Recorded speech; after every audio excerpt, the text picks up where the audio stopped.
Hello and welcome students. ये है आपका अपना प्लेटफॉर्म हाई प्रोफाइल, जहाँ पर आपको मिलता है ना केवल academic content but career counselling, parental guidance और भी ऐसे सॉल्यूशंस उन प्रॉब्लम्स के जो आप डे टू डे लाइफ में फेस करते हैं।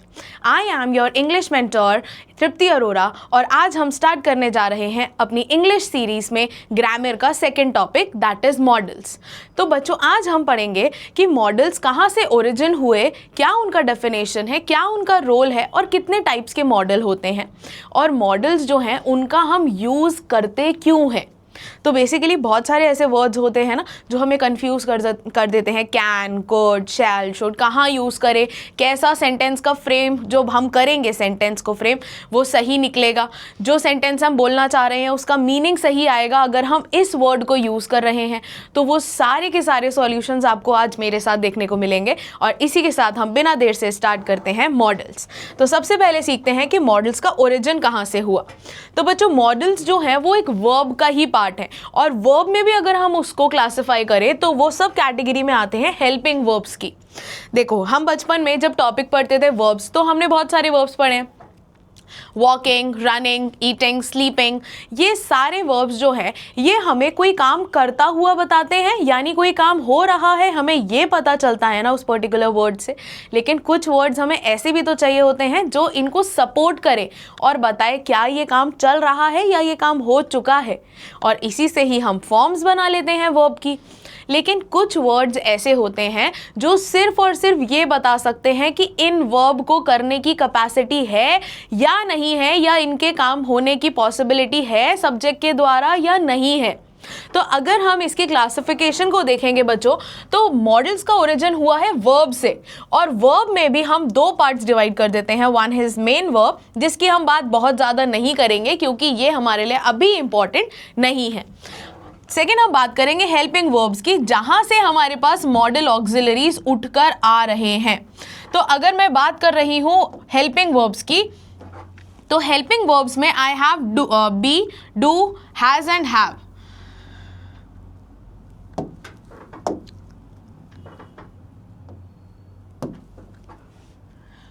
तो प्राइमरी हेल्पिंग वर्ब्स में हमने लिखा हुआ है बी, डू, हैव और उसके फॉर्म्स। अब आप बोलेंगे कि ये बी कौन सा फॉर्म है मैम, हमें कैसे पता चलेगा कि ये बी की फॉर्म प्राइमरी हेल्पिंग वर्ब में यूज़ होगी। तो हम इसको बचपन से यूज़ करते हुए आ रहे हैं, आपने यूज़ करे हैं वर्ड, इज़, एम, आर, तो ये सारी बी की तो फॉर्म है। पास्ट की बात करें तो वॉज, वर, ये सब बी की ही फॉर्म है। और हैज़, हैव, हैड, ये सब हैव की फॉर्म है। डू, डज, डिड, ये सब डू की फॉर्म है। तो बेसिकली हम प्राइमरी हेल्पिंग वर्ब्स को बहुत ज़्यादा डिटेल में नहीं पढ़ेंगे क्योंकि इनका रोल सबसे ज़्यादा हम डिफाइन करते हैं टेंस में।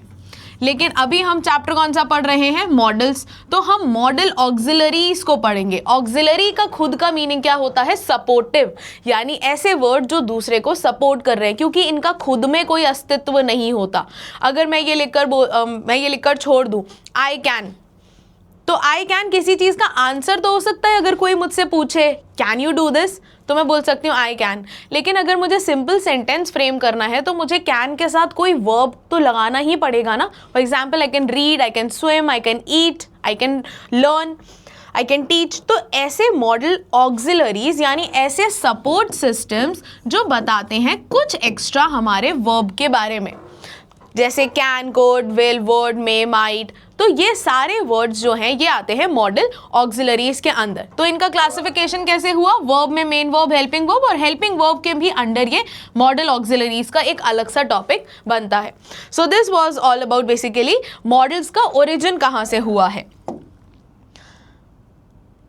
नाउ मूविंग ऑन टू कि मॉडल्स बेसिकली डिराइव कहाँ से हुए, इनका नाम कैसे डिराइव हुआ और इनका काम क्या है और कहाँ से डेराइव हुआ। मॉडल वर्ब्स, या इनको हम बोलते हैं मॉडल ऑक्सिलरीज या मॉडल ऑक्सिलरी वर्ब्स जो हम बोलते हैं, ये मोडालिटी बताते हैं।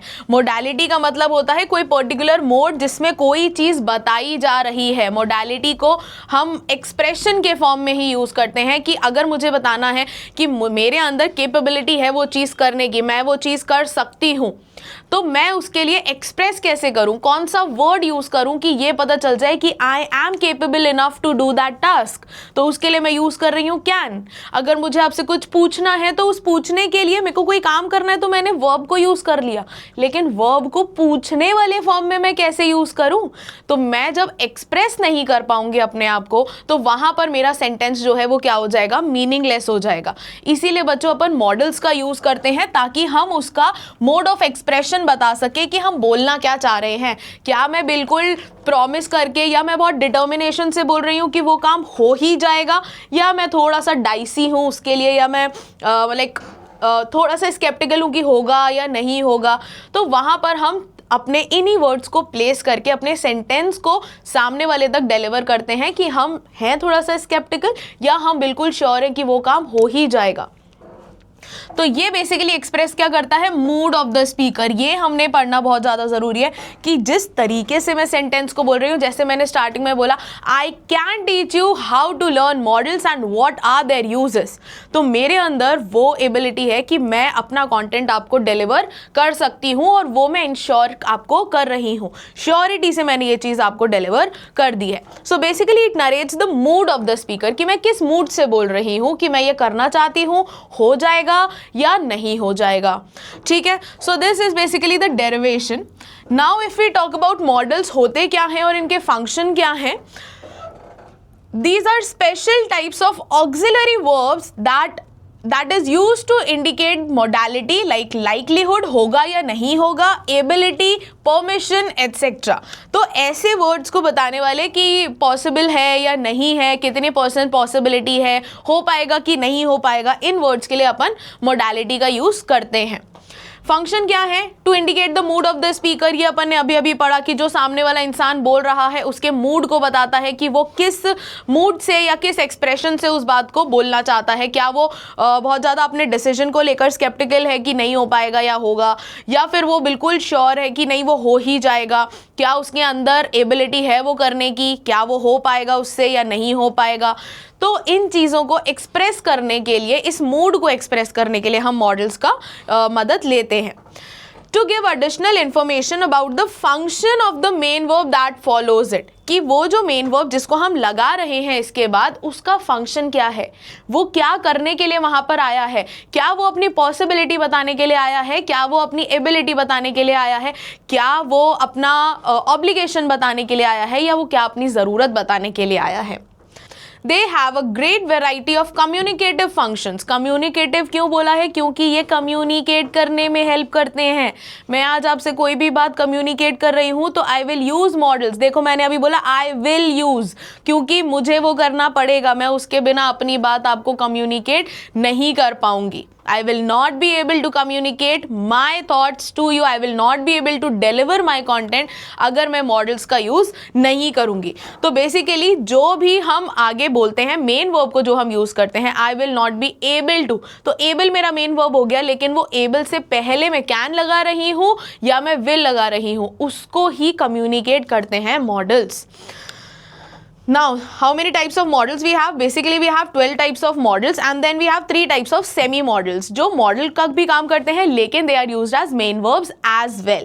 तो can, could, shall, should, will, would, may, might, ought to, must, need and dare.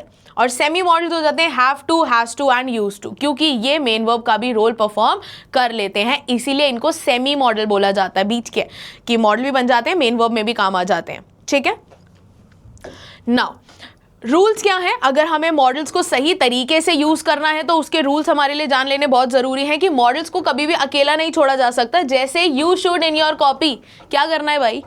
Should say मुझे पता चल रहा है कि ये काम करना है, बट मुझे ये तो पता होना चाहिए ना कि मेन वर्ब क्या है, क्या करना है भाई। You should write in your copy. तो जब तक राइट नहीं आएगा, यानी जब तक मेन वर्ब नहीं आएगा, तब तक मॉडल्स का यूज़ हमारे लिए इनअप्रोप्रिएट है। ये सेंटेंस का जो हमारे पास स्ट्रक्चर है ये गलत हो जाता है। क्यों? क्योंकि हमें बोला क्या गया है कि मॉडल्स टाइम टेंस तो छोड़ दो, लेकिन मेन वर्ब तो लाएगा ना, कम से कम ये तो बताएगा ना कि वो काम क्या है जो करना है। क्यों बोला है ऐसा? क्यों? क्योंकि ये क्या होते हैं, ये सिर्फ सपोर्टिंग कैरेक्टर्स होते हैं ना बच्चों, ये सपोर्टिंग वर्ब्स है ना, ऑक्सिलरीज है ना, मेन वर्ब थोड़ी है। तो एक सेंटेंस क्या किसी मेन वर्ब के बिना बन सकता है? नहीं बन सकता। तो भले ही हम मॉडल्स का यूज़ नहीं करें एक पल को चल जाएगा, लेकिन मेन वर्ब का तो हमको करना ही पड़ेगा, क्योंकि सेंटेंस का मीनिंग क्या निकलेगा? तो वो बोल रहे हैं you should write in your copy, यानी मॉडल्स को अकेले नहीं यूज करेंगे। Modals are always followed by the base form of the verb. Base form बोलते हैं V1 फॉर्म, जो वर्ब की फर्स्ट फॉर्म होती है। मॉडल्स को कभी भी past form, past participle, present participle कभी भी फॉलो नहीं करता। इनफैक्ट सिंपल प्रेजेंट जो है सिंगुलर वाला वो भी फॉलो नहीं करता, हमेशा फर्स्ट फॉर्म ही होता है। हम ये सेंटेंस बोले ही कैन टू स्विम, या अगर मैं बोलूँ you should wrote in your copy, तो क्या ये सेंटेंस सही बनेगा? नहीं बनेगा। क्यों? क्योंकि मॉडल्स के साथ हमेशा फर्स्ट फॉर्म ही आती है। So he can to swim, he can swim, तो फर्स्ट फॉर्म आएगा। ये तो टू स्विम वैसे भी इन्फिनेटिव बन गया, लेकिन क्या मैं यहाँ पर स्वैम लिख सकती थी? He can swum? नहीं, मैं ये नहीं लिख सकती थी। क्यों? क्योंकि मॉडल्स के साथ हमेशा फर्स्ट फॉर्म आता है। Then a model is never followed by another model. You can join two models using a conjunction. I can and will teach you this. मैं कर भी सकती हूँ और मैं करूँगी भी, मैं आपको पढ़ाऊँगी भी ये, क्योंकि मैं पढ़ा सकती हूँ। लेकिन मैं ये नहीं बोल सकती I can will teach you this. Conjunctions के यूज से हम जोड़ सकते हैं, लेकिन डायरेक्टली नहीं जोड़ सकते। देखिए they may should go now, नहीं, गलत है। या तो दे मे गो नाउ परमिशन देते हुए, या दे शुड गो नाउ एडवाइस करते हुए कि अब तुम चले जाओ या फिर अब तुम जा सकते हो। तो दोनों में से एक मॉडल यूज होगा, या तो मे करेंगे या तो शुड करेंगे। सो दे मे गो नाउ और they should go now, both are correct alternatively, but दोनों को साथ में कंबाइन करके नहीं लिखा जा सकता। तो अगर मैं यहाँ पर लिखना चाहूँ तो मैं मे और शुड के बीच में एंड भी लगा सकती हूँ। दे मे एंड शुड गो नाउ, यानी कि वो अब जा सकते हैं और उनको चले भी जाना चाहिए, उनके लिए सही है। तो कंजंक्शन लग रहा है तो सही है। बिना कंजंक्शन के मॉडल्स का यूज हम, दो मॉडल्स का एक साथ यूज हम नहीं कर सकते बच्चों।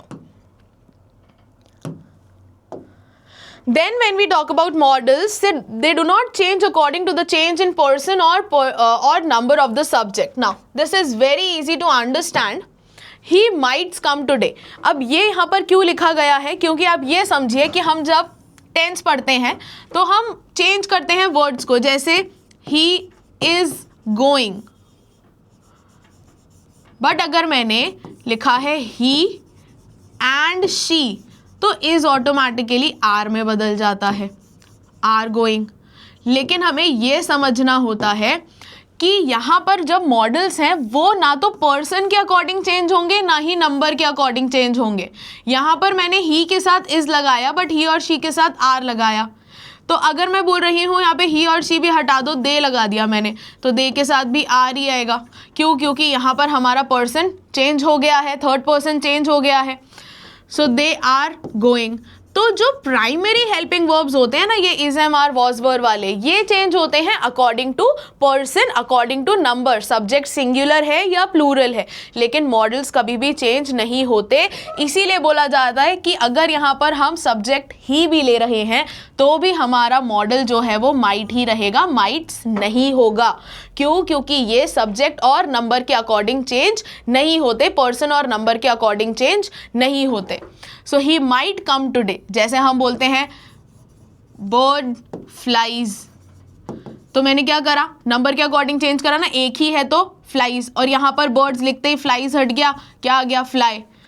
तो यहाँ पर नंबर के अकॉर्डिंग हमने वर्ब को चेंज कर दिया, लेकिन नंबर के अकॉर्डिंग मॉडल को चेंज कभी भी किया नहीं जाता। फिर बोल रहे हैं modals do not possess the feature of the main verb, that is it can not be modified with the change in the tense. भाई टेंस का जो चेंज होता है ना वो मेन वर्ब झेलता है, और वो हेल्पिंग वर्ब भी झेल लेता है, क्योंकि हेल्पिंग वर्ब का काम ही टेंस बताना है। लेकिन मॉडल ये सब नहीं झेलता है। क्या बोल रहे हैं, दे मेइंग स्टे हियर अंटिल फ्राइडे, भले ही वो बहुत दिनों तक रुक रहे हैं, कॉन्टिन्यूएशन में है वो काम, लेकिन फिर भी हम उसके साथ मेइंग नहीं लगा सकते, क्योंकि मेइंग कोई इंग्लिश का वर्ड नहीं बनता है। तो हम यहाँ पर बोलेंगे दे मे स्टे हियर अंटिल फ्राइडे, कि वो यहाँ पर फ्राइडे तक रुकने वाले हैं। उसके बाद बोल रहे हैं नेगेटिव मॉडल्स जो हैं वो मॉडल वर्ब और नॉट के फॉर्म से बन जाते हैं। I shall is not help you any more, यहाँ इज की ज़रूरत ही नहीं थी, क्योंकि ये तो प्राइमरी हेल्पिंग वर्ब है ना भैया। और हमारे मॉडल्स नेगेटिव कैसे बनते हैं, मॉडल के जस्ट बाद नॉट लगा देने से। और एक चीज़ और ध्यान रखनी है, कैन जो है कैन के साथ हम नॉट साथ में लगा देते हैं, लेकिन बाकी के सारे मॉडल्स के साथ नॉट जो है वो स्पेस देने के बाद ही लिखा जाता है। तो हम यहाँ पर अगर ये कैन नॉट लिख रहे हैं और आप सोचें कि ये वर्ड सही हो जाएगा, तो ये वर्ड सही नहीं होगा। क्यों? क्योंकि सिर्फ कैन नॉट ऐसा मॉडल है जिसके साथ हम नॉट जोड़ सकते हैं, अदरवाइज बाकी सारे मॉडल्स के साथ नॉट जो है वो स्पेस देकर ही लिखा जाता है। ठीक है, so these are all the rules of modals. Now there are a few sentence structures जो हमें मॉडल्स को फ्रेम करने से पहले पढ़ लेने चाहिए, कि क्योंकि ये आपको इसीलिए नहीं पढ़ाया जाता क्योंकि आपको वहाँ पे सेंटेंस फ्रेमिंग आएगी कि आपने मॉडल्स जो हैं उनका सेंटेंस बना के दिखाना है। आप कैन से मुझे 2 सेंटेंस बना के दिखा दीजिए, नेगेटिव या नेगेटिव इंटेरोगेटिव के। ये इसीलिए पूछा जाता है, मतलब समझाया जाता है कि जब आपके पास ब्लैंक में आए ना, तो आपको ये पता रहे कि इसमें मेरे मॉडल के साथ नॉट लग पाएगा या ये शॉर्ट में हम लिख पाएंगे या नहीं लिख पाएंगे।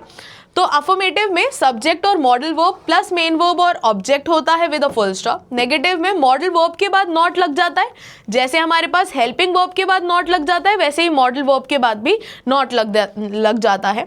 इंटेरोगेटिव में मॉडल वर्ब पहले आता है फिर सब्जेक्ट आता है, इसीलिए वो क्वेश्चन कहलाता है। और नेगेटिव इंटेरोगेटिव में अपने गलती यही हो जाती है कि हम मॉडल के साथ ही नॉट लगा देते हैं। May not he stay here today, तो मे ही नॉट स्टे हियर टुडे। तो सेंटेंस को इस तरह से बनाएंगे कि वो हमारे लिए वर्बली प्लस रिटन फॉर्म में दोनों तरह से फॉर्मल रहे और सही आए। तो modal verb plus subject plus not फिर मेन वर्ब आती है। हम पहले ही नॉट को लगा के फिर सब्जेक्ट को यूज़ नहीं करते हैं बच्चों। उसके बाद यहाँ पर एक जैसे सेंटेंस फ्रेम किया हुआ है, तो I must go to sleep, we can drink some water, they should eat some food, he may eat some food, she will do some exercise, it will do some exercise. तो ये एक basic affirmative sentence के स्ट्रक्चर्स हैं कि किस तरह से हम मॉडल्स को अलग अलग पर्सन्स के साथ यूज़ कर सकते हैं। और आप ये भी देख लीजिए कि यहाँ पर कितने भी कोई सा भी पर्सन आए, मॉडल का फॉर्म कभी भी चेंज नहीं होता है और हर मॉडल के बाद हमेशा मेन वर्ब की फर्स्ट फॉर्म ही है।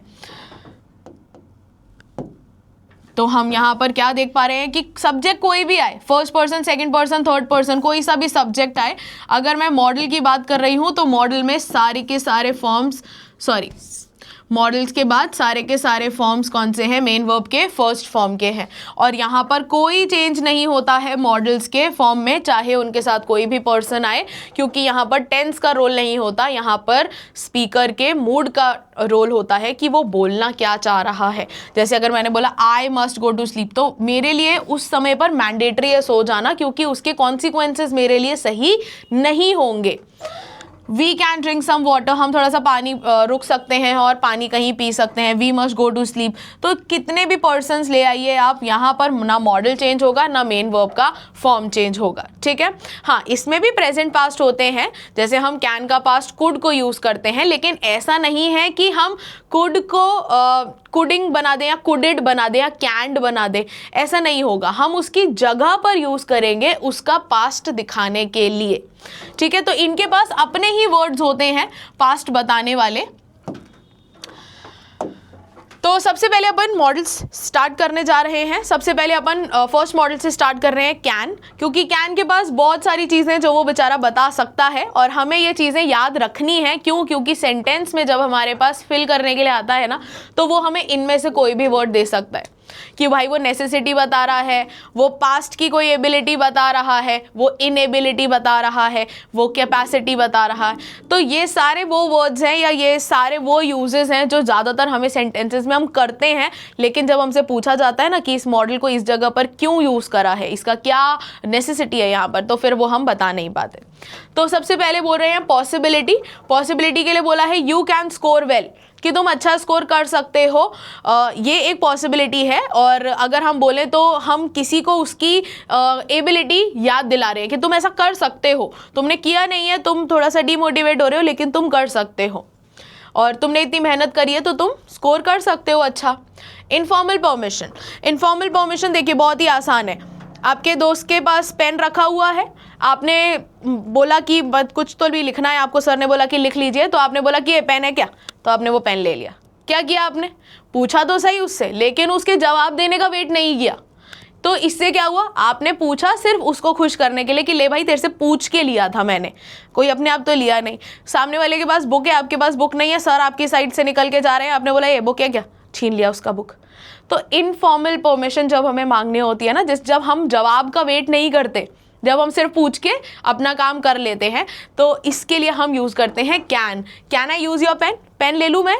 तो आपने अपने दोस्त से पूछ लिया, अब आप वेट करोगे अपने दोस्त के जवाब देने का, ऑब्वियसली नहीं करोगे। Then informal request, can you make me some coffee, भैया आपने अपने बड़ी दीदी को बोल दिया कॉफ़ी बना दोगे क्या। अब आपको पता ही है कि वो बेचारी आपका छोटा सा मुंह देखकर, रोंदू सा मुंह देखकर बना ही देगी, तो आप जानबूझ के वो ऐसा प्यारा सा मुंह बना लोगे, इनोसेंट सा, ताकि वो आपके लिए चाय बना दे या कॉफ़ी बना दे। तो इनफॉर्मली, अच्छा यही आप अगर टीचर की डेस्क पे जाकर बोलोगे कि ma'am can I take your book, तो सबसे पहले तो मैम आपको पकड़ेंगी, एटिकेट सिखाएंगी, और फिर सिखाने के बाद बोलेंगी कि अब जाओ दोबारा से आके पूछो। क्लास में एंटर होते हैं तो आप में से बहुत सारे जने ऐसे बोलेंगे ना कि ma'am may I go to drink some water, may I go to toilet. अब वो तो मुझे पता नहीं कि आप फॉर्मली पूछ रहे हो तो मे का यूज़ कर रहे हो, बट इसका क्या मतलब है वो प्लीज़ आप मुझे कमेंट में बता देना, मुझे आज तक समझ में नहीं आया। तो वहाँ पर आप मे का यूज़ क्यों करते हो, because that is formal permission. और यही आप किसी चीज़ की परमिशन अपनी मम्मा से मांगोगे तो वहाँ पर आप कैन का यूज़ करोगे, can I go out for some time, can I go out to play. तो आप वहाँ पर मे यूज़ नहीं कर रहे हो, क्यों, क्योंकि because that relation is informal, दोस्त से रिलेशन इज़ इनफॉर्मल। पेन का पूछा उठा के रख लिया अपने पास, बुक का पूछा उठा के रख लिया अपने पास। यही आप अपने टीचर से, अपने सीनियर से नहीं कर सकते हैं, you have to be a little formal to them. तो इनफॉर्मल परमिशन हो, चाहे इनफॉर्मल रिक्वेस्ट हो, चाहे इनफॉर्मल ऑफर हो, आपके घर में कोई गेस्ट आए हैं तो बोलते चाय लेंगे क्या, तो आप वहाँ पर क्या बोलेंगे, can I get you something, कुछ लाऊं कि मैं आपके लिए। तो that is because relation is informal, that's why we are using informal mode of communication, और इसीलिए हम मॉडल यूज कर रहे हैं बच्चों कैन का। ठीक है, टीचर के साथ कैन यूज मत करना, फिर से वार्निंग दे रही हो। Suggestion, you can by the black dress, you can call me in case of emergency. Suggestion है भाई, करना हो कर लियो, नहीं करना हो तो ते बस बहुत दोस्त हैं, चला जाइए, कोई दिक्कत नहीं है। बट सजेस्टिव मोड में आपने बोला कि तुम चाहते तो मुझे कॉल कर लेना, आई will be available for help. तो आप वहाँ पर सजेशन दे रहे हो कि you should by this dress. अब इसी को मैं इनफॉर्मली कैसे बोल सकते हैं, you can by this one looks really cool on you. तो इनफॉर्मली जब मैं सजेशन दे रही हूँ, सजेशंस भी इनफॉर्मल होने चाहिए बच्चों, तो इनफॉर्मल सजेशन अगर मैं दे रही हूँ तो वहाँ पर भी हम कैन का यूज़ करेंगे। ठीक है, now this was all about can. इसी का हम पास्ट पढ़ लेते हैं कुड। कुड में बोल रहे हैं सबसे पहला ही यूज है इसका पास्ट ऑफ कैन। अब देखो, कैन को कैंड नहीं बनाया या कैन को कैनिंग नहीं बनाया हम लोगों ने उसका टेंस चेंज करने के लिए। हमने बस ये रख दिया कि कैन का अगर पास्ट बताना है कि मैं मेरे में एबिलिटी है, आई कैन स्विम, मैं अभी स्विम कर सकती हूँ, लेकिन मुझे तो ये बताना है कि मैं अभी नहीं कर सकती, बट जब मैं बहुत छोटी थी तब मैं कर सकती थी। तो फिर मैं कैन को कैंड तो कर नहीं सकती, तो फिर क्या करें क्या करें क्या करें। तो बहुत ज़्यादा मुश्किलों के बाद ये सॉल्यूशन निकल कर आया कि हम कुड को कैन के पास्ट के फॉर्म में यूज़ कर सकते हैं। तो मैं ये सेंटेंस ऐसे बनाऊंगी, I could swim when I was younger, कि जब मैं छोटी थी तब मैं स्विम कर पाती थी, बट अब मैं स्विम नहीं कर पाती हूँ। तो I can not swim right now, but I could when I was younger. तो पास्ट फॉर्म में बोला I could sing when I was younger, कि मैं सिंग कर पाती थी जब मैं बहुत ही छोटी थी। अभी मेरी वो इनएबिलिटी है, बट तब वो मेरी एबिलिटी थी, तब मैं कर पाती थी।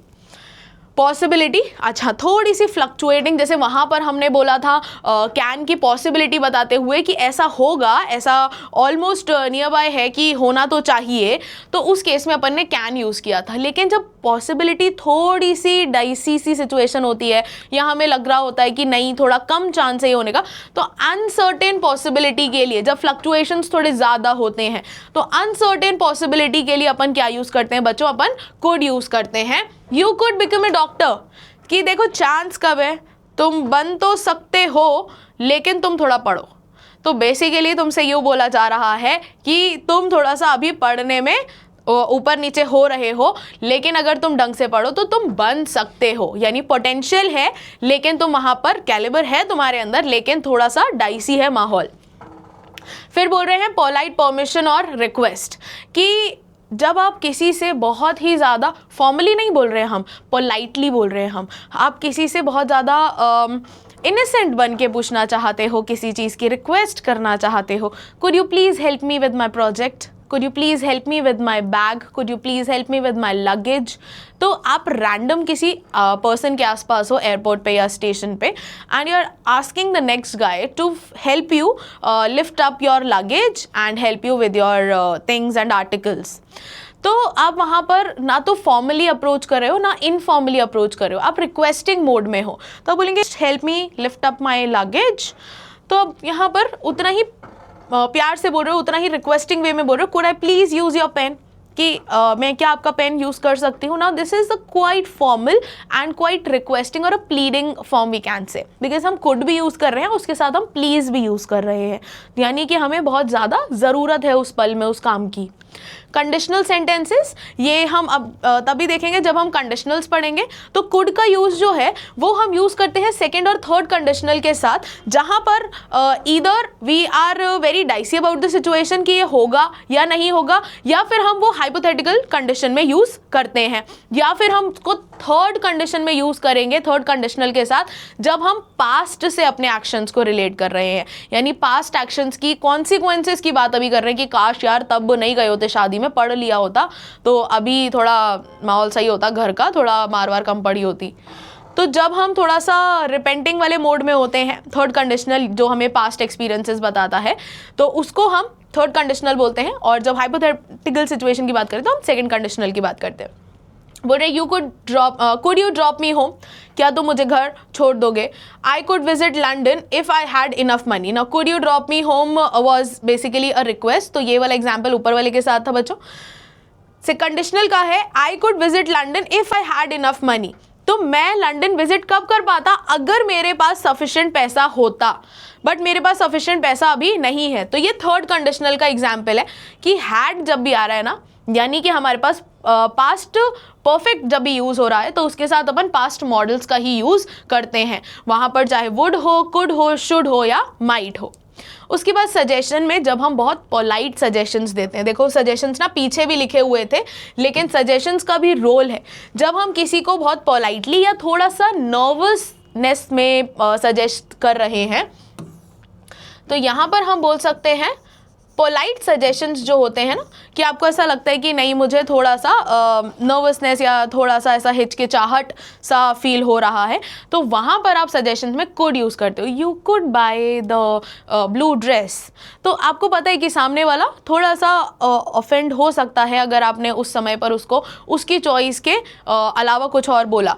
तो बोल रहे हैं यू कुड कॉल और could have called me in case of emergency, कि तुम्हें मुझे कॉल कर लेना चाहिए था इमरजेंसी के केस में। कुछ दोस्त सोचते हैं ना, फ़ोन तो उठाते नहीं है, पहले बोल देंगे कर लेना कॉल, फिर हम कॉल करते हैं, फिर 20 मिस कॉल देखते हैं, फिर कॉल बैक करते हैं, जब तक तो काम बन चुका होता है। तो वो फिर आगे से वो चीज़ जब दोबारा से बोलने लगते हैं ना हमको, तो वो कुड का यूज़ करेंगे। वो कैन का तो किस मुंह से करेंगे, पहले तो फ़ोन उठाया नहीं, तो वो कुड का यूज़ करते कि तुम कर लेना, तुम्हें सही लगे तो तुम मुझे कॉल कर लेना। फिर आप उनको जवाब दे देते हो कि फ़ोन तो उठाता नहीं है, क्यों करूँगा कॉल।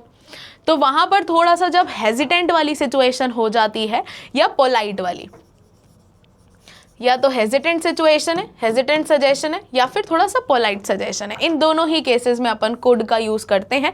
क्योंकि जब आपने दोस्त को एक बार कर लिया और उसने नहीं उठाया तो दूसरी बार भी क्या ही उम्मीद रखोगे उससे। तो इस केस में अपन सजेशन में कुड का यूज़ करते हैं। तो बेसिकली अगर मैं बात करूँ कुड, तो मैं ज़्यादातर ये आउटकम निकाल सकती हूँ कि ये पोलाइटनेस के लिए थोड़ा ज़्यादा यूज़ हो रहा है। जहाँ पर भी मुझे थोड़ा सा पोलाइट दिखाना है खुद को, या फिर अगर मुझे बहुत पोलाइटली किसी से प्लीड करना है, किसी से अपना काम निकलवाना है, किसी को मनवाना है, तो मैं वहाँ पे कुड का यूज़ कर सकती हूँ। ठीक है। नाउ शैल। अब शैल बच्चों ऐसा नहीं है हम जैसे टेंस में पढ़ते हैं कि आई और वी के साथ ही शैल चलेगा। शैल सारे पर्सन्स के साथ चल सकता है, चाहे वो फर्स्ट पर्सन हो, सेकंड पर्सन हो या थर्ड पर्सन हो। लेकिन ये हमें ध्यान रखना पड़ता है कि फर्स्ट पर्सन के साथ शैल जो है वो अलग तरीके के लिए या अलग काम के लिए यूज़ किया जाता है, लेकिन सेकेंड और थर्ड पर्सन के साथ उसके मूड यानी उसका जो अपनी बात डिलीवर करने का जो तरीका है या बात डिलीवर करने का जो मूड है, एक्सप्रेशन है, वो चेंज हो जाता है। देखो फर्स्ट पर्सन अपन पढ़ते ही हैं टेंस में, आई और वी के साथ हम शैल यूज करते हैं। तो फर्स्ट वाला यूज तो हमारा बहुत कॉमन है फ्यूचर एक्शन को दिखाने के लिए, आई शैल डू इट। कुछ सजेशन लेने के लिए शैल आई डू इट, क्या मुझे करना चाहिए। ऑफर करने के लिए शैल आई हेल्प यू, यहां पर भी क्वेश्चन मार्क ही आएगा बच्चों। और प्रॉमिस दिखाने के लिए दैट वी शैल पे द फाइन। अब मैं यहाँ पर इन चारों ही केसेस में जब आई के साथ या वी के साथ यूज कर रही हूँ तो शैल के मीनिंग अलग है, लेकिन वहीं पर ही अगर आप बोलेंगे सेकंड और थर्ड पर्सन के केस में तो शैल का यूज चेंज हो जाता है। क्या हो जाता है, कमांड और इंस्ट्रक्शन माने आपको पूरे ग्रुप को जब इंस्ट्रक्शन दिया जा रहा है, जैसे बोला जाता है ना, you shall write your answers और you shall mark your OMR sheets in blue और ब्लैक पेन ओनली। तो यू शैल का मतलब ये नहीं है कि आपके पास चॉइस है कि करना हो तो ब्लू ब्लैक से कर लो, वरना अपनी मर्जी से रेड पेंसिल से या रेड पेन से या ग्रीन पेन से करके चले जाओ। नहीं, इंस्ट्रक्शन में जब भी हम शैल का यूज करते हैं यानी सेकंड पर्सन का यूज करते हैं तो शैल के यूज से करते हैं। क्यों? क्योंकि वो एक कंपल्जन बताता है। ठीक है, तो यहां पर इंस्ट्रक्शन लिखा होने का मतलब ये नहीं है कि कैजुअली हम बोल रहे हैं कि शैल यूज कर लिया तो करना है कर लो, फ्यूचर एक्शन के अकॉर्डिंग करना है कर लो, नहीं करना तो छोड़ दो। नहीं, यहाँ पर कमांड और इंस्ट्रक्शन जो है वो कैजुअल नहीं होते हैं, वो कंपलसरी होते हैं। तो इसीलिए इंस्ट्रक्शन बोला you shall write in blue ink only, कि ब्लू पेन से ही आंसर लिखने हैं। क्यों? क्योंकि ये कंपलसरी है। उसके बाद थ्रेट, धमकी देने के लिए यू के साथ शैल लगा रहे हैं, ही के साथ शैल लगा रहे हैं, यानी कि वो डिटरमिन्ड है उस काम को करने के लिए और वो मतलब एक नेगेटिव अप्रोच से ही हम बात कर रहे हैं। तो बोल रहे ही शैल किल यू फॉर दिस, ये जो तुमने किया है ना उसके साथ, इसके लिए वो तुम्हें मार भी देगा। तो मार भी देगा या मार भी दे सकता है के साथ हम शैल लगा रहे हैं। दैट मीन्स सेकेंड या थर्ड पर्सन के साथ, मोस्टली हम लोग थर्ड पर्सन के साथ जब लगाते हैं तो हम थ्रेट के इंस्टेंस में लगाते हैं। उसके बाद फॉर्मल ऑब्लिगेशन। फॉर्मल ऑब्लिगेशन बताता है, ऑब्लिगेशन इज दायित्व, कि आपका क्या काम बनता है, आपको करना चाहिए, और वो भी formal. For example, you shall report the matter to your incharge soon, कि तुम्हारा ये कर्तव्य है, तुम्हारा ये कर्तव्य is different, it's responsibility, but दायित्व है, यानी तुम्हें ऐसा करना चाहिए। तुम राइट और रॉन्ग के बीच में अपना सेंस यूज करो और तुम्हारा यही दायित्व बनता है कि तुम सही करो। तो you shall report the matter to your incharge, कि इतना गलत हुआ है तो तुम्हें रिपोर्ट करना चाहिए। तो दिस इज फॉर्मल ऑब्लिगेशन। ठीक है, now this was with all uses of shall. ठीक है, all the uses of shall here. Now we move on to should. तो शुड के लिए बोला है past form of shall. She said that she should reach here by 5।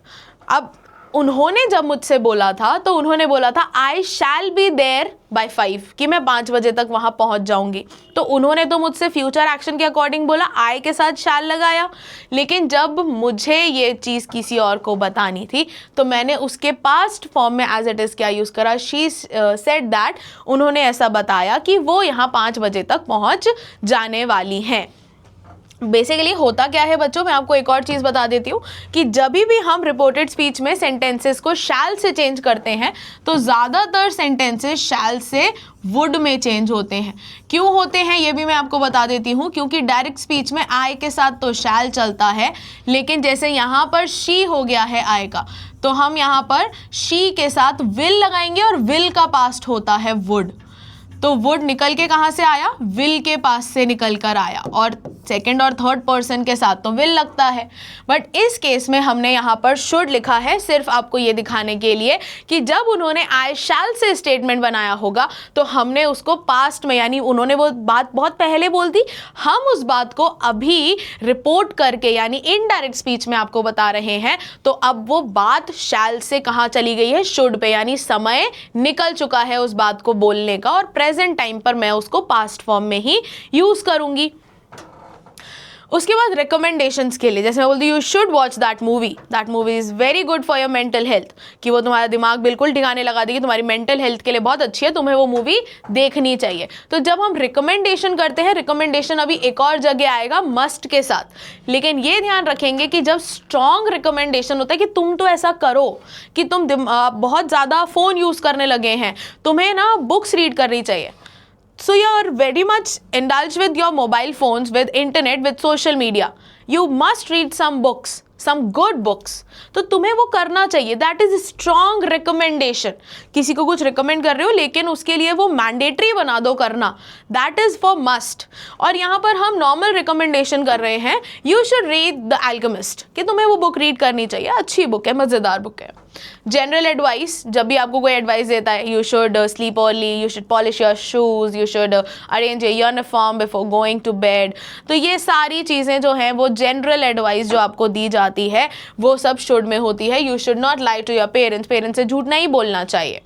Then obligatory sentences, यानी obligation, दायित्व बताने वाले sentences. I should be in the office till 8 AM. So जो आई शुड बी बोला है कि मुझे 8 बजे तक ऑफिस में होना चाहिए कैसे भी. तो ऑब्लिगेशन क्या है? Basically it is my sense of what is right and what is wrong for me. तो वहाँ पर जब sense of right and wrong, हम मॉरल सेंस जिसकी हम बात कर रहे हैं, तो वो मुझे मैं ही बता सकती हूँ. इसीलिए हमने बोला आई should be in the office, कि मुझे होना चाहिए. अब ये मेरे लिए कंपलसरी नहीं है, बट ये मेरा दायित्व है कि मुझे होना चाहिए, तभी मेरा काम बनेगा. यानी मुझे पता है कि ये मेरे लिए सही है. उसके बाद एक्सपेक्टेशंस की बात करें, she should be here bye now, कि उसको होना तो मतलब आज तो जाना चाहिए था, पहुंच जाना चाहिए था अभी तक. तो हम किसी का जब अराइवल एक्सपेक्ट कर रहे होते हैं या किसी काम का मतलब होना, अकरेंस एक्सपेक्ट कर रहे होते हैं, तो उसमें भी हम शुड का यूज़ करते हैं. फिर conditional sentences, second and third conditional, ये मैंने आपको अभी बताया था कि जब भी हम वुड, कुड, शुड और माइट, ये चारों पास्ट कंडीशनल पढ़ेंगे तो हम सेकंड और थर्ड कंडीशनल में पास्ट मॉडल्स का ही यूज़ करते हैं. इसीलिए दोबारा से लिखा है सेकंड और थर्ड कंडीशनल. बोल रहे हैं I shouldn't say anything if I were you. अगर मैं तुम होती तो मैं उस जगह शायद इतना नहीं बोलती. तो मैंने यहाँ पर कंडीशन दी है अगर मैं तुम होती, यानी कि तुमने तो बहुत कुछ बोल दिया उधर, बट मैं तुम्हारी जगह होती तो मैं नहीं बोलती. तो आई शुडंट से एनीथिंग, कि मैं नहीं बोलती अगर मैं तुम्हारी जगह होती. उसके बाद बोल रहे हैं विद कनेक्टर लेस्ट. ये हम सबको पता है कि जब कनेक्टर लेस्ट का यूज होता है, दैट मीन्स वरना, तो हम हमेशा शुड का यूज करते हैं. Work hard लेस्ट you should fail, कि पढ़ो वरना फेल होगे. तो जब हम मतलब लेस्ट को यूज़ कर रहे हैं, दैट मीन्स कि एक सिचुएशन करो, अदरवाइज उसकी रिवर्स सिचुएशन होगी ही होगी. तो वो नेगेटिव इम्पैक्ट कौन देता है? वो लेस्ट देखता है. और लेस्ट के साथ ही हम हमेशा शुड का यूज़ करते हैं. ठीक है. Keep reading else you should forget everything, कि पढ़ते रहा करो वरना तुम सब कुछ भूलोगे ही भूलोगे. तो ये सारे यूजेस हो गए हैं बच्चों हमारे पास शुड के. अब हम आगे बढ़ते हैं विल के साथ. तो जिस तरह से हमने शैल में फर्स्ट और सेकंड पर्सन, थर्ड पर्सन को अलग अलग पढ़ा था, उसी तरह से हम विल में भी फर्स्ट, सेकंड और थर्ड पर्सन को अलग अलग पढ़ेंगे. क्यों? क्योंकि तीनों का ही रोल जो है वो अलग हो जाएगा. और आप थोड़ा बहुत देखेंगे तो आपको दिखेगा कि ये उसका ही रिवर्स हो जा रहा है. तो अगर मैं बोलूँगी सेकंड और थर्ड पर्सन में फ्यूचर एक्शन कौन बताता है, तो विल बताता है. ही के साथ विल लगता है, आई के साथ शैल लगता है. उसके बाद वॉलेंटरी एक्शंस और डिसीजंस, ये फ्यूचर एक्शंस के साथ है कि जो हम अपनी इच्छा से करना चाहते हैं, उन एक्शंस के साथ हम हमेशा विल लगाते हैं. For example I will need your help, कि मुझे तुम्हारे ज़रूरत पड़ेगी तुम्हारी मदद की. तो ये मेरा वॉलेंटरी एक्शन है, यानी मैं अपनी इच्छा से आपको बता रही हूँ कि ऐसा मैं चाहती हूँ. प्रेडिक्शन, जो स्ट्रॉन्ग प्रेडिक्शन होती है, यानी जो नियर पॉसिबिलिटी होती है कि ये होगा ही होगा, जो श्योर हम बोले पॉसिबिलिटी होती है कि ऐसा होगा, तो विल सबसे पहले होता है उसमें. उसके बाद कैन आता है, उसके बाद मे आता है, और फिर सारा सीक्वेंस चलता है. मैं आपको लास्ट में बच्चों एक टिप भी दूंगी. मेरे पास एक पूरा चार्ट है, पॉसिबिलिटी चार्ट जिसको हम बोलते हैं, वो बताएगा कि कौन सी पॉसिबिलिटी में हम किस तरह के सेंटेंस की पॉसिबिलिटी में हम कौन सा वाला मॉडल यूज़ करेंगे. तो बोल रहे हैं ऑफर और रिक्वेस्ट अगर इनफॉर्मल है, will you care to listen to me. अब आप ये चीज़ अपने पेरेंट्स से नहीं बोल सकते हैं, आप अपने टीचर से नहीं बोल सकते, अपने मेंटोर या गाइड से, अपने सीनियर से नहीं बोल सकते कि आप थोड़ा सा रुकेंगे और मेरी सुनेंगे. नहीं, आप अपने फ्रेंड से बोल सकते हैं ऐसा. ऑफ कोर्स आप अपने सिबलिंग से ऐसा बोल सकते हैं, कज़न से ऐसा बोल सकते हैं, बट आप किसी मतलब आपसे बड़े से, किसी एल्डर से ये बात नहीं बोल सकते. तो जब हम ऑफर या इनफॉर्मल रिक्वेस्ट करते हैं किसी से कि तुम थमो, थोड़ा सा मेरी भी सुनो, तो वहाँ पर हम विल का यूज़ करते हैं. Will you care to listen to me, कि थोड़ी से रुक कर मेरी बात सुनोगे. उसके बाद जब हम स्ट्रॉन्ग डिटर्मिनेशन की बात करते हैं, यानी कि ऐसा काम जो फर्स्ट पर्सन बोल रहा है, यहाँ पर देखिए बोला है फर्स्ट पर्सन के साथ स्ट्रॉन्ग डिटर्मिनेशन और कमांड। तो स्ट्रॉन्ग डिटर्मिनेशन में तो ये है कि ऐसा काम जिससे मैं मुंह नहीं मोड़ूंगी, यानी ये काम तो मैं करूंगी ही करूंगी, तो उसके लिए हम विल का यूज करते हैं। For example, I will leave no stone unturned until I succeed, यानी मैं कोई मौका नहीं छोड़ूंगी, मैं कोई स्टोन अनटर्न्ड नहीं छोड़ूंगी जब तक कि मैं सक्सीड नहीं हो जाऊंगी, यानी कि ये मेरा डिटर्मिनेशन है कि मैं ये करके ही रहूंगी। उसके बाद बोल रहे हैं कमांड। तो जैसा आपको याद आ रहा होगा, शैल में सेकंड और थर्ड पर्सन के लिए हम कमांड या इंस्ट्रक्शन के साथ शैल का यूज करते थे, वैसे फर्स्ट पर्सन में जब फर्स्ट पर्सन कमांड दे रहा हो ना कि ले रहा हो, तो फर्स्ट पर्सन जब कमांड दे रहा है तो उसके लिए हम विल का यूज करेंगे। We will not tolerate any misbehaviour in this class, कि हम कोई मिसबिहेवियर इस क्लास में सहन नहीं करेंगे, टॉलरेट नहीं करेंगे, यानी फर्स्ट पर्सन जो है वो बाकियों को, सेकंड या थर्ड पर्सन को इंस्ट्रक्शन या कमांड दे रहा है। तो ये आपको कुछ कुछ ऐसा लग रहा होगा कि शैल से ही मिलता जुलता है, जो वहां पर सेकंड और थर्ड पर्सन में था बच्चों, वो यहाँ पर फर्स्ट पर्सन में है, और जहां जो वहां पर फर्स्ट में था वो कुछ कुछ यहाँ पर सेकंड और थर्ड पर्सन में है। ठीक है, और ये वो बेसिक रूल्स है जो आप लोग नॉर्मली फॉलो करते हैं, बस आपको सेंटेंस फ्रेमिंग आनी चाहिए। तो उन सेंटेंस फ्रेमिंग की मैंने प्रैक्टिस भी लगाई है। वुड की बात कर रहे हैं, तो वुड में हमारे पास है सबसे पहले तो जैसे कैन का कुड था, शैल का शुड था, वैसे ही विल का वुड होता है। तो सबसे पहले तो हमें ये समझना है कि ये पास्ट है विल का। She said that she would visit me soon. उसने मुझसे बोला कि वो मुझे बहुत जल्दी मिलने आएगी, वो मुझे विजिट करेगी। तो उसने मुझसे बोला। अब जैसे मैंने आपको शुड वाले केस में रूल सिखाया था अभी कि हम वहाँ पर आई के साथ तो शैल लगाते हैं, लेकिन ही शी इट या यू आ जाता है तो उसका वुड कर देते हैं। तो she said that she would, यानी उसने क्या बोला होगा, आई शैल। मैंने उसको चेंज करके क्या बनाया, शी वुड, क्योंकि शी के साथ विल लगता है, और अब क्योंकि पास्ट की बात कर रहे हैं तो विल का हमने पास्ट बना दिया वुड। पास्ट हैबिट्स, ऐसी आदतें, ऐसी चीज़ें जो हम पहले किया करते थे लेकिन अब नहीं करते। I would play for 5 straight hours when I was younger. जब मैं छोटी थी 5 घंटे डायरेक्टली पूरे 5 घंटे मैं खेला करती थी बिना ब्रेक के। So when I was in 12th, I would study for 12 hours a day. भाई जब मैं 12th में थी तो मैं 12 घंटे के लिए, मैं 12 hours के लिए ही पढ़ा करती थी। यानी ऐसी आदतें जो पास्ट में तो थी मुझे बट अब नहीं है। देन इमेजिनरी सिचुएशंस, ऐसी सिचुएशन जो हमारे मन में है, हमारे मन गढ़ंत कहानियाँ। If I were a bird, अगर मैं एक चिड़िया होती, ये कंडीशनल से ही आया है वापस से बच्चों, कि अगर मैं चिड़िया होती तो मैं अलग अलग जगहों पर उड़ जाती। तो अगर मेरे को भगवान ने पंछी बनाया होता तो मैं किसी भी जगह पे फ्री में जाकर एंजॉय करके आ जाती। उसके बाद बोल रहे हैं preferences, I would prefer tea to coffee, यानी अपने प्रेफरेंस देने के लिए I would prefer beach to mountains, sorry, vice versa, I would prefer mountain to beaches. तो मुझसे पूछा जाएगा तो मैं अपनी प्रेफरेंस बताने के लिए वुड का यूज़ करूँगी, कुड का यूज़ नहीं करूँगी, क्योंकि मेरी प्रेफरेंस बतानी है मुझे। उसके बाद बोल रहे हैं polite request, would you mind me interrupting you for a while, बहुत ही हम्बल वे में। तो हम ये देख रहे हैं कि कुड और वुड दोनों ही पोलाइटनेस के लिए थोड़ा ज़्यादा यूज़ हो रहे हैं, कि हमें धीमी आवाज़ में अपनी बात मनवाने के लिए किसी से बात करनी है तो उसके लिए हमें वुड या कुड लगाना पड़ेगा। तो पोलाइट रिक्वेस्ट के लिए बोला है would you mind me if I interrupt you, कि आपको बुरा तो नहीं लगेगा अगर मैं आपको इंटरप्ट करूँगी, मैं आपको रोकूंगी तो। ठीक है, तो ये सब हो गया वुड का यूजेस। ठीक है, उसके बाद आगे बढ़ते हैं। अब बात करते हैं बच्चों मे की। तो मे में हमारे पास बहुत ज़्यादा यूजेस नहीं होते हैं, बस आप एक चीज़ ध्यान रखिए मे को लेकर कि जब भी हम फॉर्मल किसी चीज़ की परमिशन या रिक्वेस्ट या ऑफर कर रहे हैं तो उस केस में अपन हमेशा मे को यूज़ करेंगे। तो जैसे मैंने आपको बोला था कैन के यूज़ में आपने अपने दोस्त को बोला ला पेन दे दे, और आपने, या तेरे पास पेन है क्या, आपने पेन उठा लिया। लेकिन वहीं अगर आप अपने टीचर से बोलेंगे कि मेरे को आपकी बुक चाहिए, तो बोलेंगे may I borrow your book for a day ma'am, तो हम मे का यूज़ करते हैं। जैसे आप may I come in, may I go out, may I go to drink water, may I go to washroom, तो आप हमेशा ऐसे मे का यूज करते हैं। क्यों? Because that denotes formal request. तो बोला है formal possibility, he may leave after a while, कि वो कुछ देर बाद चले जाएंगे। देन फॉर्मल परमिशन, सीकिंग और ग्रांटिंग, परमिशन मांग रहे हैं या दे रहे हैं, दोनों के केस में may I speak to you, yes you may, कि मैं आपसे बात कर सकता हूँ थोड़ी देर, हाँ बिल्कुल आप कर सकते हैं।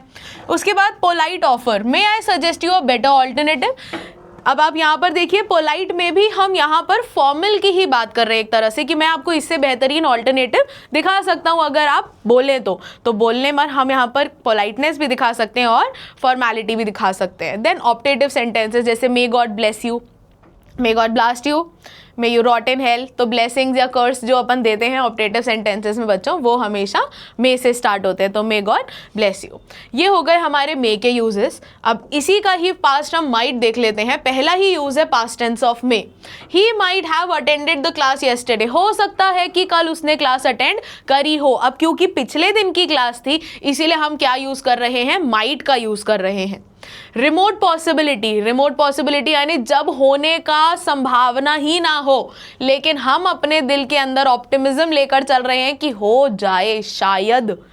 तो बोल रहे हैं द स्काई अपीयर्स क्लियर, कि आज आसमान खुला दिख रहा है। It might rain any how, देखो हो सकता है, एनी हाउ मतलब कैसे ना कैसे हो सकता है कि बारिश हो जाए। अभी तो आसमान साफ दिख रहा है लेकिन बारिश आ सकती है, पॉसिबिलिटी है। Suggestion, do not eat and this spaghetti, you might not like its taste. Suggestion है कि भाई मत खाओ, शायद तुम्हें इसका टेस्ट समझ में नहीं आए। माइट नॉट लाइक बोला है, यू माइट नॉट लाइक, हो सकता है कि तुम्हें समझ में ना आए इसका टेस्ट। तो हम इसमें पॉसिबिलिटी भी बोल सकते हैं और सजेशन भी बोल सकते हैं।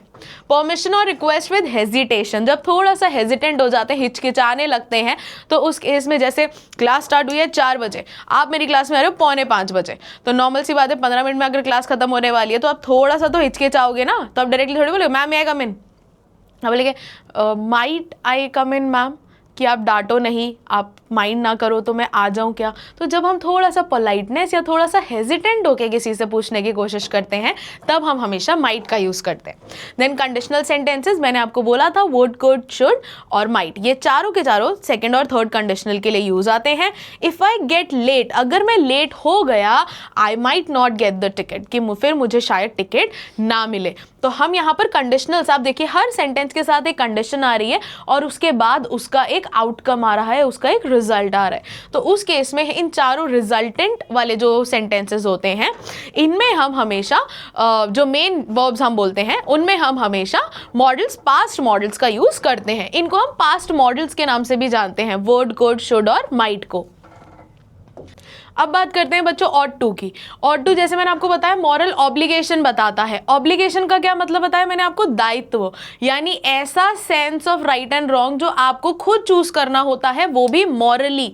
ऑट टू में हम मॉरल का ध्यान रखते हैं कि हमें ये पता हो कि ये हमारे लिए मॉरली सही है या मॉरली गलत है।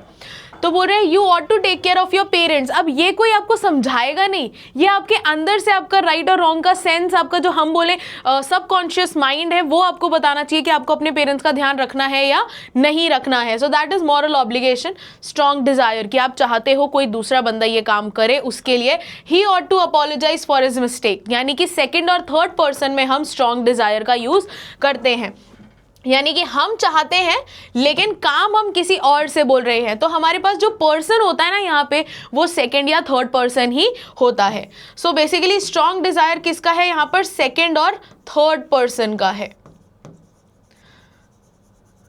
ठीक है। Advice, you ought to listen to your parents. अब ये कोई आपको एडवाइस कर रहा है, इसके लिए हम शुड का भी यूज कर सकते हैं, you should listen to your parents, लेकिन यहाँ पर वापस से वो ऑब्लिगेटरी वाला सेंस देने लगते हैं कि तुम्हें यह खुद से ही करना चाहिए। So advice is you ought to listen, कि तुम्हें अपने पेरेंट्स को सुनना चाहिए। अब इसके बाद अगर हम बात कर रहे हैं आगे तो हमारे पास है मस्ट। देखिए मस्ट मैंने आपको शुड में भी बताया था कि जब स्ट्रॉन्ग रिकमेंडेशन करते हैं ना किसी चीज का, उसी तरह स्ट्रॉन्ग ऑब्लिगेशन बोलते हैं, यानी उसके कॉन्सिक्वेंसेस में आपको कुछ ना कुछ भरना पड़ सकता है। तो उस केस में अपन मस्ट का यूज करते हैं। तो स्ट्रॉन्ग ऑब्लिगेशन है you must follow the orders of your boss, prohibition, किसी चीज पर रोक लगाना.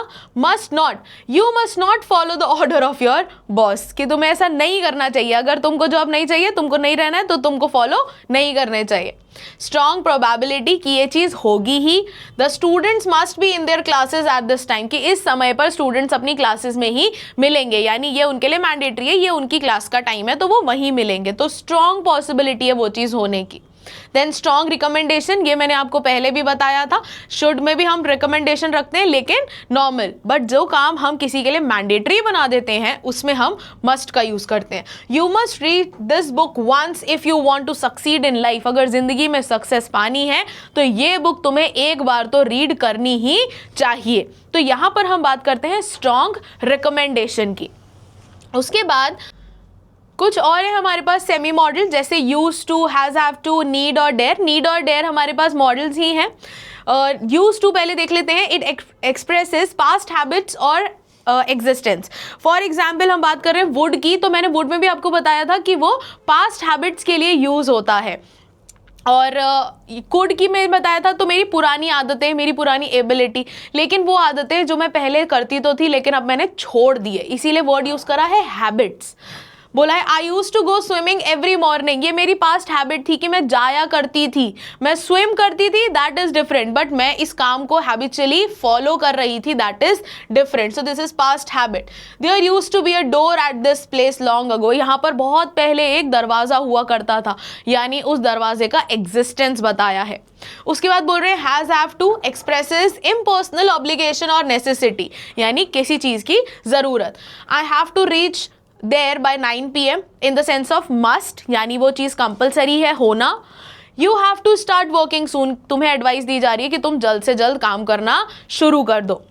उसके बाद नीड, ये नेसेसिटी बताता है, ये तो बहुत ही साधारण है. और डेयर थ्रेट, यानी धमकी देता है, चाहे वो नेगेटिव फॉर्म में हो चाहे वो इंटेरोगेटिव फॉर्म में हो.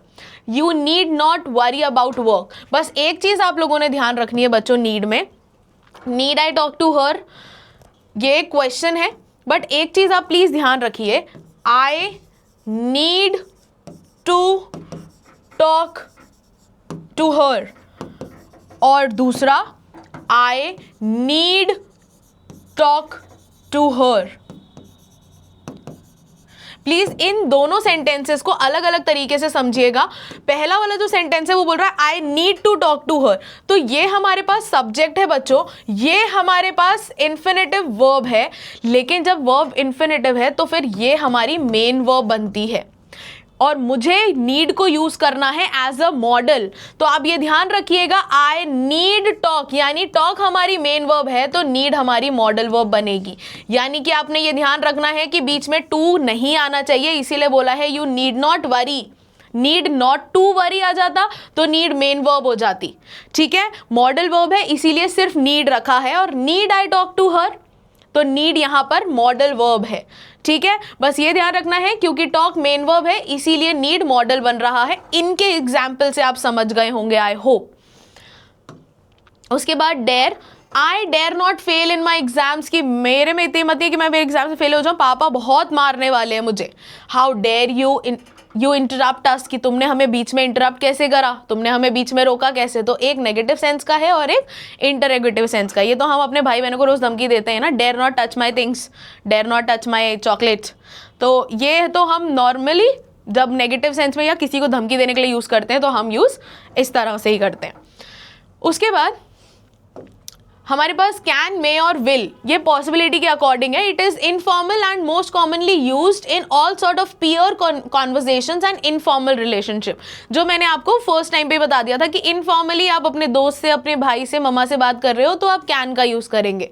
विल फॉर्मल और कॉमनली यूज होता है बट जब सुपीरियर सबऑर्डिनेट रिलेशनशिप होती है, यानी फॉर्मल रिलेशनशिप होती है. और सॉरी, मे के लिए हम बोल रहे हैं. और will it is used in both formal and informal sense, सिर्फ और सिर्फ स्ट्रॉन्ग पॉसिबिलिटी, यानी जब नियरेस्ट पॉसिबिलिटी होती है ना कि ये काम हो ही जाएगा, उस केस में अपन विल का यूज करते हैं. उसके बाद ये पॉसिबिलिटी चार्ट है बच्चों, जो आपको सारे तरह के यहाँ पे फॉर्म्स दिखाएगा. बस आपने ये ध्यान रखना है कि जब सबसे ज्यादा पॉसिबिलिटी होती है तो विल का यूज करते हैं, जब थोड़ा सा विल से कम लेकिन होने के चांसेस हैं तो हम कैन का यूज करते हैं, उससे भी कम थोड़े से चांसेस हैं तो मे का, कुड और कम, और यहाँ पर माइट तो जब हम, जैसे हमने पढ़ा था माइट में, जब लग ही नहीं रहा कि होगा, जब हमारे पास नेक्स्ट टू इम्पॉसिबल लग रहा है तब हम माइट का यूज कर सकते हैं। तो this is basically a probability, a possibility chart based on models. इसके बाद हमारे पास 3 मॉडल्स और हैं, शुड, मस्ट और ऑट टू, क्योंकि ये ज़्यादातर बच्चों को कंफ्यूज करते हैं। तो शुड का मतलब होता है ज़्यादातर फॉर्मल और कॉमनली यूज होता है ऑब्लिगेटरी सेंटेंसेस के लिए, यानी एडवाइस देने के लिए। मस्ट जहां पर कंपल्जन आ जाता है कि करना ही पड़ेगा वरना उसका आउटकम जो है वो सही नहीं होगा। It is used in a sentence to state the compulsion according to the speaker and emphasises on the significance of the said statement, यानी जो बोला है वो सिग्निफिकेंट, वो बहुत ज़्यादा ज़रूरी स्टेटमेंट है, उस पर फोकस डालने के लिए। और ऑट टू हम यूज करते हैं इनफॉर्मल और ज़्यादा कॉमनली यूज नहीं होता है। ये मॉरल फंक्शन बताता है of that is use to state what's right and appropriate, कि क्या सही है क्या गलत है। जब मॉरल ऑब्लिगेशन की बात करते हैं तो ऑट टू यानी हमारा अनकॉन्शियस माइंड, सबकॉन्शियस माइंड जो है वो हमें बता रहा है कि ये सही है, यही करना चाहिए, उसको हम ऑट टू बोलते हैं। ठीक है, उसके बाद बच्चों यहाँ पर मेरे पास कुछ प्रैक्टिस एक्सरसाइजेज हैं, कुछ क्वेश्चंस हैं हमारे पास, 20 के आसपास कुछ क्वेश्चंस हैं। तो आप 1 बाय 1 सभी क्वेश्चन का एक व्यू ले लीजिए। 1 dash help the needy people, take this raincoat as it dash rain later, dash you like to have the dish I made yesterday, Rita dash go to the market to buy the groceries, if I had left early like everyone else did, I dash sitting here now listening to all this rubbish. ये कुछ questions हैं. Now there are more questions like these. These are 12 more questions.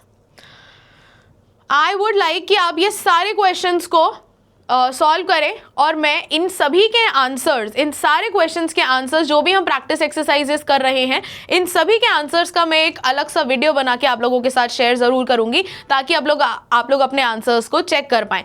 Till then आप लोगों को कोई भी question में confusion हो तो आप वो कॉमेंट बॉक्स में ज़रूर डाल दीजिए ताकि मैं उसका सॉल्यूशन आपको इमीडिएटली दे पाऊँ। तो ये हमारे पास और क्वेश्चंस हैं, these are 20 more. So these are all the 20 questions I have placed here. आप चाहे तो इनको कॉपी में लिख लीजिए या स्क्रीनशॉट लेकर इनके आंसर्स लिख लीजिए और फिर क्रॉस चेक कर लीजिए जैसे ही हमारा ये खत्म हो जाता है, टॉपिक आपके रिवीजन का खत्म हो जाता है। Now, thank you for watching. That's all here and this was your topic models. और यहाँ पर आपने ना केवल सिर्फ ये जाना कि मॉडल्स का यूज़ क्या होता है बट आपने उनके बारे में इन डेप्थ जान लिया है। सो बच्चों, आई वुड लाइक कि आप ये सारे क्वेश्चंस जो मैंने आपको अभी दिखाए हैं वो आप अच्छे से बेहतरीन तरीके से प्रैक्टिस करें, रिवाइज करें। Till then stay connected and keep learning. I will be back very soon with a new video of a new chapter. Till then happy learning and keep smiling.